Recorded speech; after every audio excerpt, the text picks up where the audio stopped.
Pelando zanahorias, hago memoria. Esa es la historia, pensé que memoria, pero de alegría eso que ni consumía ni sabía. Primer día de pesca, esperando que amanezca con tu con el turco y el Carmen, todo listo para que arme. Llegó la hora de la turca, pero que queríamos quedar de la nuca, pero era muy turca, nunca pegó. No señor, nunca había fumado, parece que por eso no había pegado. Ya fue, no cometí ningún pecado. A ver esto del pescado, vamos, dale, entramos de la costa, cada uno con su caña, mientras me indicaban la posta, fui tirando y recorta.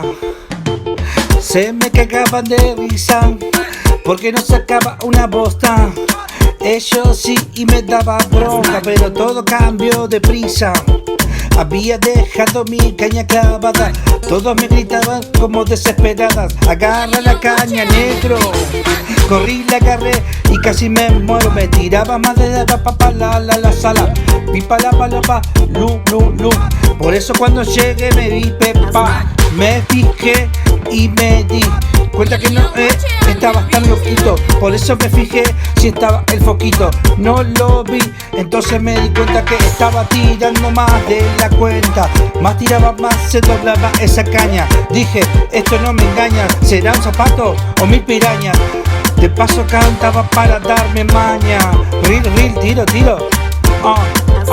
Dale, tiro del reel, tiro, dale. Tiro del reel, tiro, dale, tiro del reel, tiro. Y así fui tirando del reel, poquito a poquito fui sacando mi estilo. Así me fui fijando cómo iba volando, fluyendo por la costa lo iba sacando. Ese es el peje más zarpado, así me dijeron los que estaban acostados. Con este flow re loco yo la voy llevando. Fíjate cómo hago freestyle y no está nevando. Ojalá estuviese en la Patagonia para poder estar con doña. Re loco fumando una coña.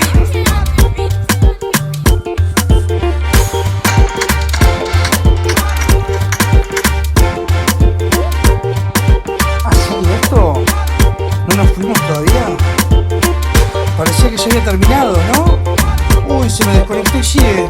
No sé cómo quedó ese bache, Uy, me sacó el flow. Venía re cebado, lo tenía re empepado.